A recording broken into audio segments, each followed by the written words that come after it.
সুপ্রভাত সকলকে। আজকে আমরা সকাল সকাল বেরিয়ে পড়েছি মায়ের ডাক্তার দেখাতে। মায়ের শরীরটা বেশ কদিন ধরেই অসুস্থ, হঠাৎ করেই বমি হচ্ছে, যাই খাচ্ছে বমি পাচ্ছে, কোনো খাবার খেয়ে কষ্ট হচ্ছে। তো আমরা বেরিয়ে পড়েছি সেই জন্যেই। এখন আমরা বর্ধমান শহরে যাচ্ছি। তো আমরা ডক্টরের অ্যাপয়েন্টমেন্টটা হঠাৎ করেই পেয়ে গেছি। তো যখন পেয়েছি আর লেট করে লাভ নেই, আর হয়েও গেল প্রায় সপ্তাহ দেড়েক ধরে এই মায়ের সমস্যা চলছে। এখানে দেখো একটা জিনিস তোমাদেরকে দেখায়, ভাবলাম সবার সঙ্গে একটু শেয়ার করি। এটা আমি আগে একটা ভিডিওতেও দেখিয়েছিলাম। এটা আমাদের পূর্ব বর্ধমান জেলার একটা ঐতিহ্যই বলতে পারো। এটা হচ্ছে দামোদর নদী, আর এই ব্রিজটার নাম হচ্ছে কৃষক সেতু।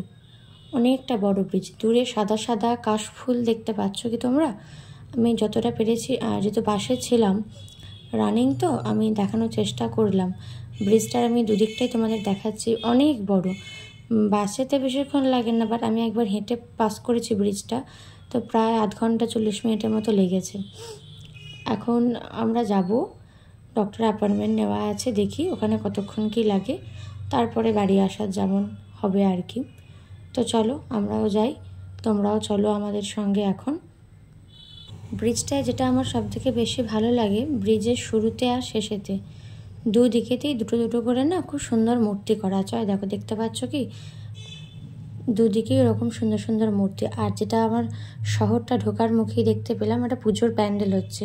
এটা একটা থিম বেসিস প্যান্ডেল, থিমটা আমি জানি না। পুজোর সময় যদি ঘুরতে আসি তখন আমি অবশ্যই তোমাদেরকে দেখাবো।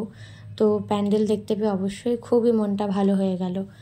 আর এখন আমরা চলে এসেছি, টোটো ধরবার পালা। টোটো এবার ধরে চলো আমরাও এবার ডক্টরস চেম্বারের দিকে আমরাও পাড়ি দিলাম।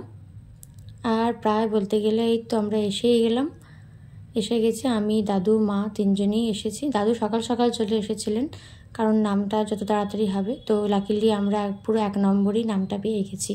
চলো আমরা এবার ডাক্তারটা দেখিয়ে নিই, পরে আবার কথা হবে। আর ভালো লাগলে প্লিজ লাইক, কমেন্ট এবং সাবস্ক্রাইব করে দিও। Thank you.